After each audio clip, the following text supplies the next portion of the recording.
If you'll remember, way back when the Jussie Smollett story initially broke, I talked about a hypothetical scenario connected to that case. Let's say everything happened as we know it happened. Jussie Smollett staged this with the Nigerian Osundaru brothers, but in this scenario, there happened to be two white people in the vicinity taken into custody by the police and charged with the hate assault on Jussie Smollett. The scenario I posited is, what would Jussie have done knowing that there were two innocent people about to go down for the crime that he staged and committed himself? Would he have stepped up and said those weren't the guys? Or would he have doubled down, sending two innocent people to jail, have their lives ruined, their names tarnished in the press, in order to forward his own personal agenda? While we'll never know about that specific case because Jussie chose a night where there was a polar vortex, so there was virtually nobody out on the street to be mistaken for the fake attackers in that case,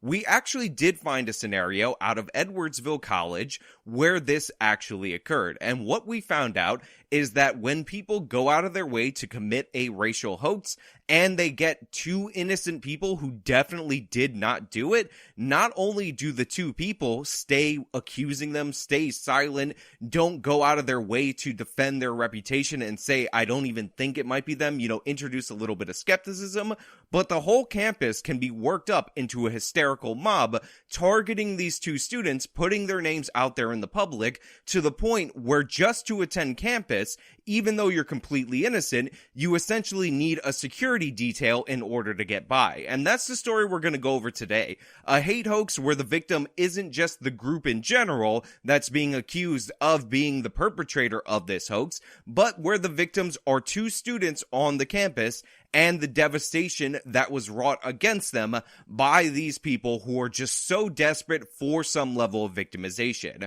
But before we get into this video is sponsored. So what I'm going to do is toss it over to the sponsor, and then we'll bring it back over here and we'll talk about it on the other side. Almost half of Americans each and every year have a healthier lifestyle as a part of their New Year's resolution. And since obesity is such a great problem in this nation, this often includes weight loss goals. So a lot of you are going to be experimenting with diets, and one of the diets that I recommend is the keto diet. My own mother has tried this and lost weight, but sometimes you need a little bit of a boost. You need a little bit of an assist whenever you're trying something new, and that's why I'm bringing you this amazing powder from KetoWithJustice.com. This can help elevate the level of ketones in your body, prolong a state of ketosis, so that you can better meet your weight loss goals going into the new year.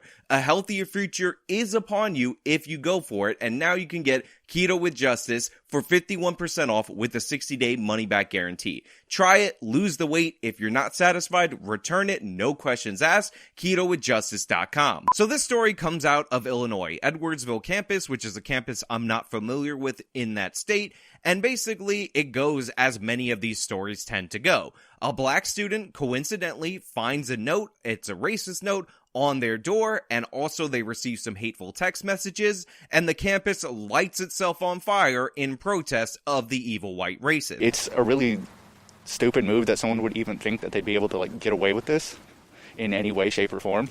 Students are fired up over hateful messages found on an area college campus. The comments were put on a dorm room door at SIU Edwardsville. The content racial and threatening.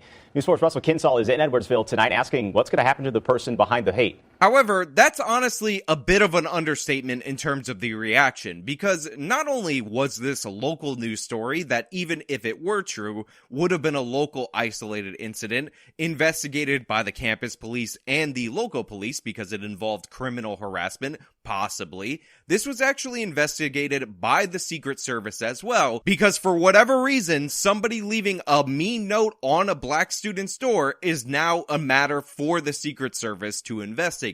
So they did a deep dive into this situation. There was a massive protest on the campus, and people even went out of their way to find two suspects in this incident. I saw a picture flying around social media with what had written on it, which was some pretty vile things. JC Trello lives in Woodland Hall, where the message was written on a dorm room door. Students say the message included a reference to violence and a derogatory comment about blacks. I was shocked, honestly, because that's just, you always hear about stuff like that, and when it actually happens at the school you go to, it's really bizarre. The two suspects who had their names dragged through the mud, who were ripped apart by students on the campus and actually experienced significant real threats of violence, were students called Amanda Jerome and Jimmy Thule. The message was believed to have been written late Saturday night or early Sunday morning. I think the message was undeniably one that meant to threaten or intimidate. Jamie Ball is SIUE's Director of Opportunity, Access, and Title IX Coordinator. We have some tools available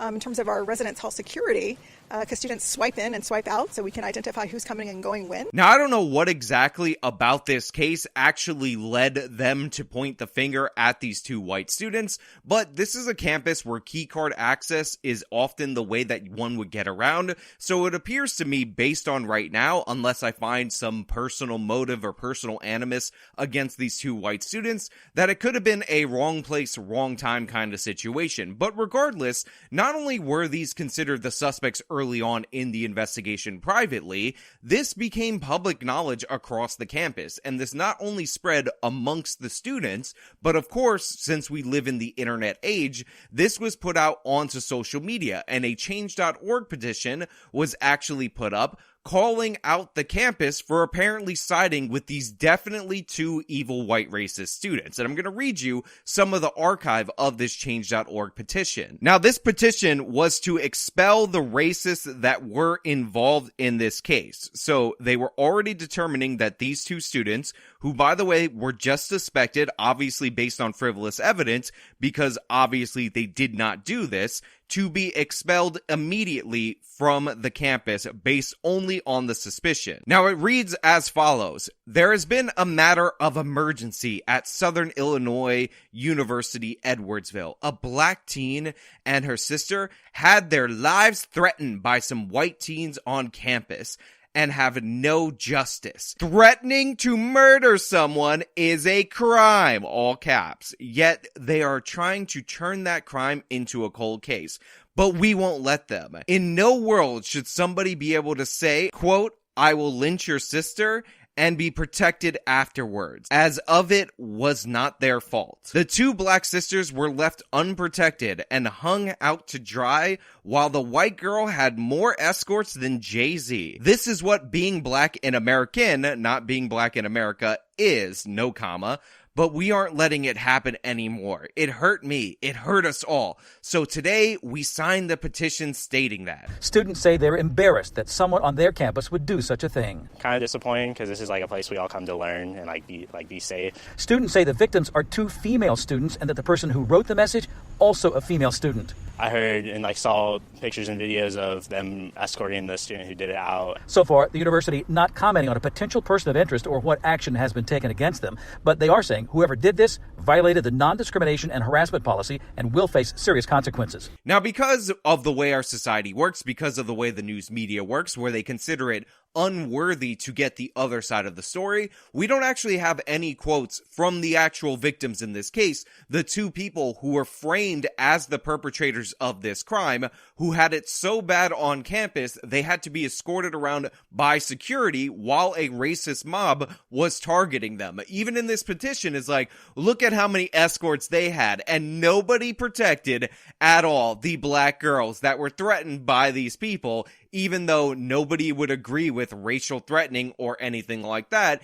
And they would not need the security, the people that everybody hates, that you're rallying a petition against, that you're trying to get expelled, would likely need protection as they go through their day-to-day lives on campus. Again, just imagine you're 18 years old. You have no problems with anybody based on the color of their skin, but students have a problem with you based on the color of your skin, so they decide to frame you or stage a hoax, and for some reason you're considered the suspect, and instead of doing what's honorable and coming out and saying it wasn't them or it was a hoax, this is blown up out of control, they just let it happen. They let you be savaged on the campus. They let you maybe drop out of school, maybe run away, maybe never go back to college again, because your dream needs to be subordinated to their desire for victimization. Now, the actual criminal in the case, the person that you should know the name of, the person that should lose all respect in polite society, is a woman called Kalia Clark Mabins, who is charged with 3 counts of disorderly conduct,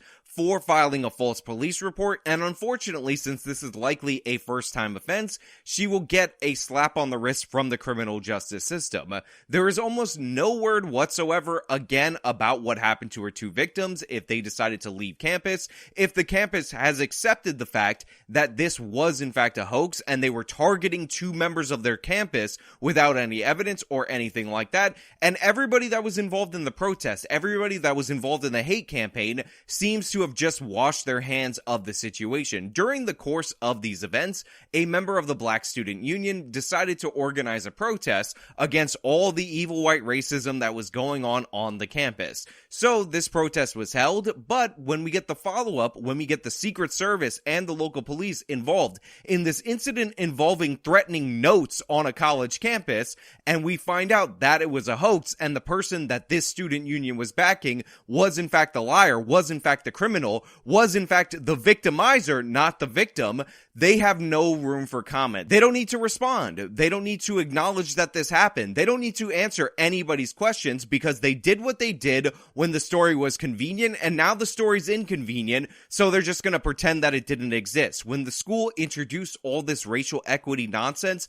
in order to fix it, when they had professors and all these people join in on a protest that, by the way, was targeting two students based on the color of their skin, they're like, no big deal, we're all fine, nobody's going to report on this. Did you even ever get the perspective from the actual victims in this case? No, who the hell cares? Let's just pretend this never happened and talk about how there's other instances of racism that you don't hear about. You only hear about the hoax or something like that. That only gets some attention, possibly because we gave it undue attention, even though the allegations were totally uncredible. And that's really on you and more proof of your evil white racism. David Daniel, the vice president of the Black Student Union, told KDSK5 that they should have expelled the girl and it being under investigation wasn't good enough. Quote, they say it's under investigation, but I feel like she shouldn't be on campus, period, because you threatened to lynch students on this campus. Again, this is the vice president of the Black Student Union. Students at Southern Illinois University Edwardsville are demanding action after they say a white student made racial slurs and death threats to a black girl on campus. The students say this happened last week inside of a residence hall. Students are outraged that no action has been taken against the student.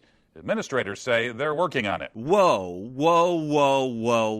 I was not expecting, when I turned on this local news broadcast, to see Al Gore on the screen reporting the news. Obviously, this conspiracy goes much deeper than we think, and even if that's not exactly Al Gore, that's at least his father's illegitimate son, thus making him Al Gore's brother. You can't just drop this on me, local news, without preparing me. Holy crap, he looks almost exactly like Al Gore. If you deny it, you're just wrong. A group at Southern Illinois University Edwardsville fed up.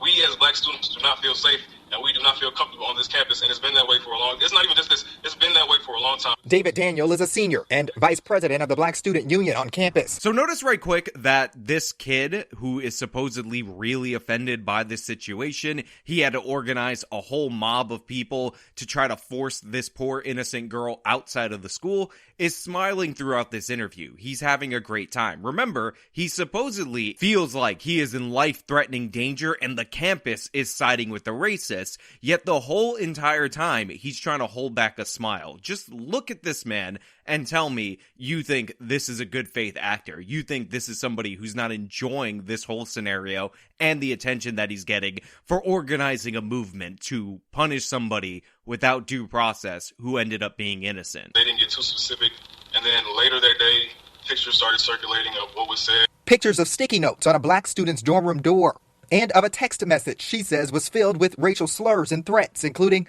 the N-word and, quote, lynch. And, of course, we were angry. We had enough. David organized a... Look at the size of this group of people and think about what you would do if you're a girl age 18 to 20 and this many people are rallying to force you off the campus. There's an investigation being done against you. The other person was cleared in the investigation, so now you are the sole suspect. And now all of these people are threatening you to the point where you need security just to attend university. They say it's under investigation, but I feel like she shouldn't be on campus, period, because you threatened to lynch students on this campus. And remember, while this is going on, the person who reported this incident knows that she is responsible for the notes, for the text messages, for all the threatening posts, and she's just letting this happen. An entire mob has gathered to force an innocent girl off of campus based solely on the fact that she was the closest white person to the scenario, or some rumor or innuendo ended up tying her to the scene. She is 100% innocent. The person who is accusing her knows that she's innocent, and yet this is allowed to go on. And yet this person did not come forward. And yet it took the police and the Secret Service to figure out that she was the one behind this. It's insane. It's disgusting, and never forget that these hoaxes do have victims. They do have accused people. They do have people who live in terror when an angry mob points the finger at them and doesn't care about whether or not they're guilty. They say it's under investigation, but I feel like she shouldn't be on campus, period, because you threatened to lynch students on this campus. Are there any consequences for David Daniel, the guy who said, I don't care about due process, I'm gonna organize a group harassment campaign against a female student on my campus because I think she's guilty and I don't really care to wait for the investigation? Likely not. He likely right now at this moment is the president of that student association, because what happens when you participate in these racial hoaxes, what happens when you victimize other people in order to pretend that you yourself are the victim, is you benefit. And anytime there's any consequences after the fact, nobody seems to notice. This guy ought to be ashamed of himself. He should have issued a formal apology. He should have actually answered emails that requested comment for him, but he has no honor, no dignity, no respect for the truth. He has no sense of justice. He has no respect for your intelligence, so he expects you to just forget about it, pretend it didn't happen, pretend that he didn't whip up a racial hysteria based on a lie, because honestly, he might want to go to graduate school one day, and it might be inconvenient if you notice. Meanwhile, at graduate school, they might be like, wow, you participated in a racial hoax? Wow, you were trying to expel somebody because you thought investigations are just code words for racism? You know what? We're gonna accept you into this graduate school. Here's a stipend for you. Absolute scum all the way around. This story is shameful, it's disgusting, and you need to know about it. Never forget it. Links to everything in the description of this video, and as usual, if you like this video, you can show me by leaving a like, you can subscribe for more content, follow me on all my social medias, each and every single one of them, support me via the support links for more stories like this. Yes, I'm doing deep dives into each and every one of these cases that I find interesting. This has been me talking about yet another hoax. Till next time.